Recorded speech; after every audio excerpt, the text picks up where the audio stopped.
Hi, I'm McKenna, and today I'm going to speak to you about breed-specific legislation. I'm sure you've all heard of it before. Maybe you've seen Death Row Dogs on Netflix or heard of it. Breed-specific legislation comes in many forms. It can be less harsh, such as just having stricter leash laws, like a 4-foot leash instead of a 6-foot leash, and muzzled in public at all times. Or it can be a little bit more harsh, middle ground, which would be you have to license your dog or build specific containment for them. Or you have places that ban them completely.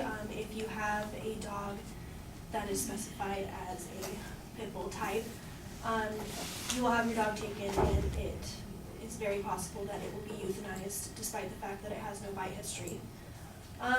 So my main claim here is that breed-specific legislation is ineffective at stopping dog bites. And my reasons are that they rely on physical identification, it's expensive, and it fails to achieve its goals overall. So number one, it relies on physical identification. This can be extremely unreliable because a lot of times the definition of a pit bull type is very cloudy when it's written into the legislation. I think that Lindsay Marcello puts it really well. She says that they're often described as having a muscular body, short hair, a flat broad head, and short ears, a description that could also match the Presa Canario, the Cane Corso, the Boxer, the Dogo Argentino, and the Bull Mastiff, none of which are generally indicated by the term. So breed-specific legislation oftentimes targets bull breeds. The breeds that were listed are Mastiff breeds. Bull breeds include the American Pit Bull Terrier, the American Staffordshire Terrier, the Staffordshire Bull Terrier, and the American Bully.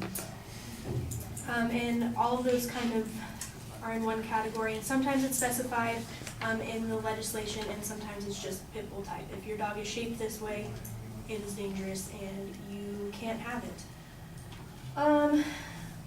But your dog could just be a mix. A lot of times the dogs you get from shelters and things like that, they are just mixes. And then you have the question of how much pit bull or bull breed blood does my dog have to have in order for it to not be allowed in my specific area. Yes, okay, which brings me to my second point. It's expensive. So in a study by John Dunham, he estimated that the total annual cost of breed-specific legislation is $4,076,900,073,320 annually nationwide for the U.S. And this includes enforcement, kenneling and bedding of the dogs while they're being processed, euthanasia and disposal fees, litigation, and should you request a DNA test if you're trying to say, my dog, it doesn't have this, that's also included. Yes, this is really expensive. Denver, Colorado spends about $900,039 on their breed-specific ban, which could be used for so many other more useful things. Because, my last point, breed-specific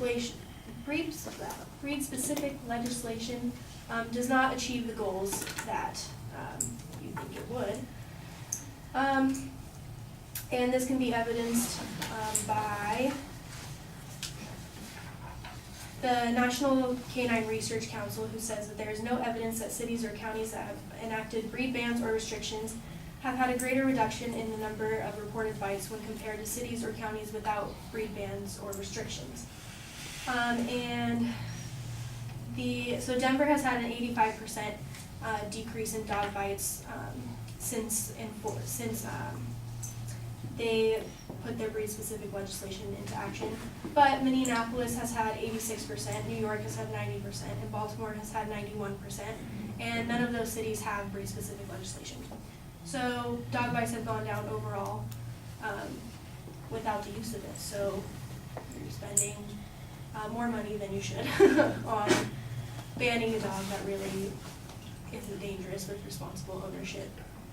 And then it can also be evidenced by other countries. So in 2008, the Dutch government revoked a 15-year nationwide ban on the ownership of pit bull type dogs after a study concluded that it was ineffective. And a Canada-wide study published in 2013 found no difference between the number of dog bites with and without breed-specific legislation.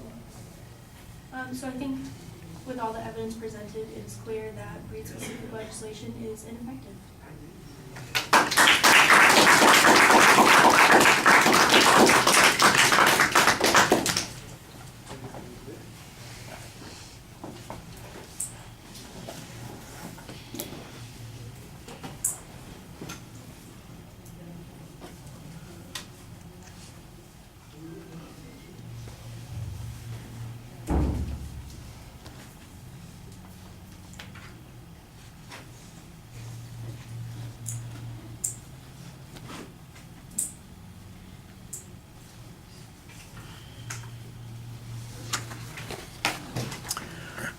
All right, well, the proposition's nicely identified at the beginning of the speech. That's good. And there's a good preview of the supporting structure. I do think we need to have a little bit more context here about the places that are imposing bans. You mentioned like some variants, shorter leashes or required containment or some kind of licensing being required.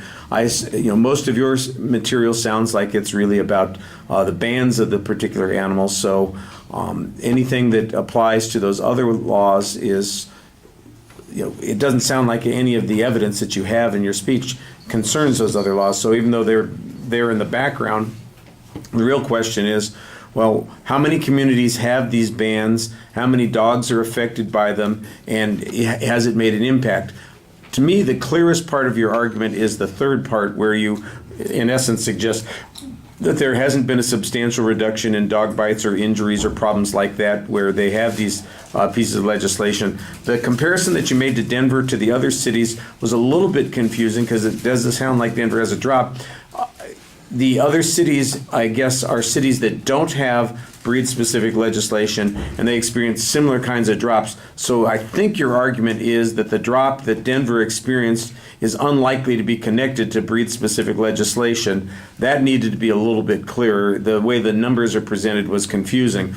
But then you had two or three other pieces of general information, one that suggested that there wasn't any substantial difference based on a study. There's a Canadian study, and then there's the Dutch experience, which also goes on that. So I thought that was the part of the argument that was the strongest.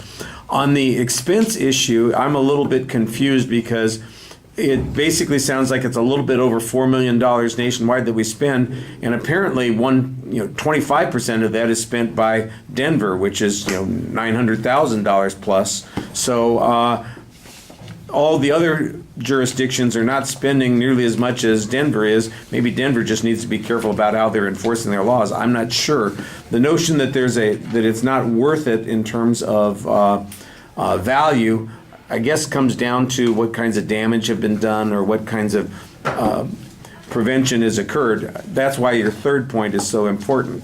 On the first point, the argument seems to simply be that there's difficulty in distinguishing the different kinds of dogs. That, I understand, is the criteria that you're explaining there.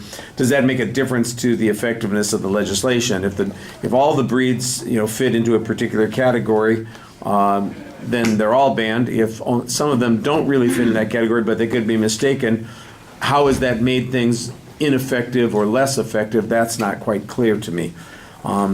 So like I said, it seems to me like the third point of your argument is the one that does most of the damage in supporting your main proposition. The other two arguments are interesting, but they don't necessarily have the same kind of impact. Man, there's a lot of shuffling around behind me. I've got a minute and a half. I'm going to keep using it. No, I'm done. Thank you.